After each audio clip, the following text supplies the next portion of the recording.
আজিৰ ভিডিঅ'টোত আমি কেইটামান অতি দৰকাৰী ইম্পৰ্টেণ্ট ৰাষ্ট্ৰীয় আৰু আন্তঃৰাষ্ট্ৰীয় দিৱসৰ বিষয়ে জানিম।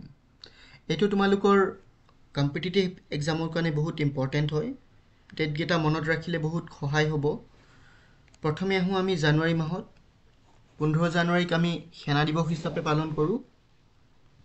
তাৰপিছত আছে 26 জানুৱাৰী, এইটো সকলোৱে জানা। 26 জানুৱাৰীক আমি গণৰাজ্য দিৱস হিচাপে পালন কৰোঁ। 30 জানুৱাৰীক শ্বহীদ দিৱস হিচাপে পালন কৰা হয়। উক্ত দিনটোত শ্বহীদসকলক সন্মান জনোৱা হয়। 8 মাৰ্চত আন্তঃৰাষ্ট্ৰীয় নাৰী দিৱস হিচাপে পালন কৰা হয়। বিশ্ব বন দিৱস 21 মাৰ্চত পালন কৰা হয়। বিশ্ব জল দিৱস 22 মাৰ্চত পালন কৰা হয়। বিশ্ব স্বাস্থ্য দিৱস 7 এপ্ৰিলত। বিশ্ব শ্ৰমিক দিৱস 1 মে'ত পালন কৰা হয়।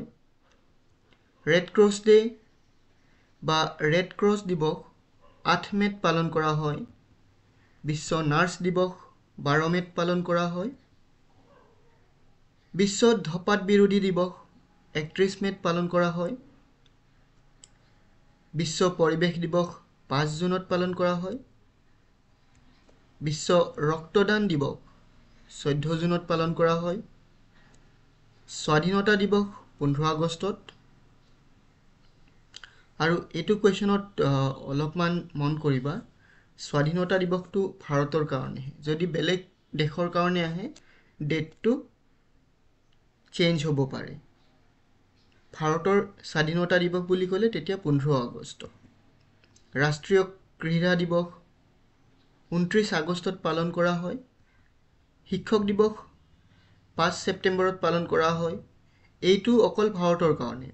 ইণ্টাৰনেশ্যনেল টিচাৰ্ছ ডে 5 ছেপ্টেম্বৰত নহয়, অকল ভাৰততহে 5 ছেপ্টেম্বৰত শিক্ষক দিৱস পালন কৰা হয়। উক্ত দিনটোত ডক্টৰ সৰ্বপল্লী ৰাধাকৃষ্ণণৰ জন্ম হৈছিল।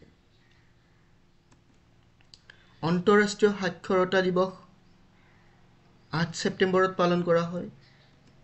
হিন্দী দিৱস 14 ছেপ্টেম্বৰত পালন কৰা হয়। বিশ্ব পৰ্যটন দিৱস 27 ছেপ্টেম্বৰত।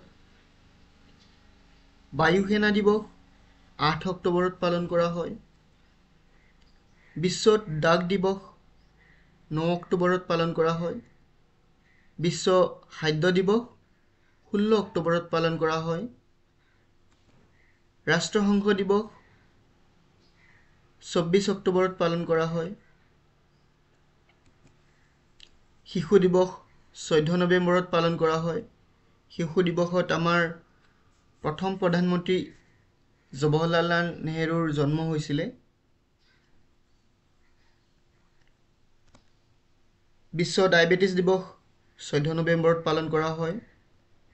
বিশ্ব এইডছ দিৱস 1 ডিচেম্বৰত পালন কৰা হয়। নেভি ডে বা নৌ সেনা ডে 4 ডিচেম্বৰত পালন কৰা হয়। ৰাষ্ট্ৰীয় গ্ৰাহক দিৱস 24 ডিচেম্বৰত পালন কৰা হয়। এইকেইটা আছিল কেইটামান ইম্পৰ্টেণ্ট দিৱস বা ডে যিটো ভাৰতত বা গোটেই বিশ্বতে পালন কৰা হয়।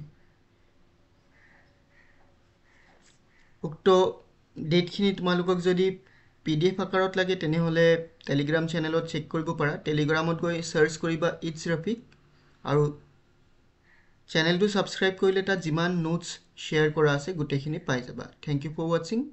See you in a new video. Till then, take care and bye.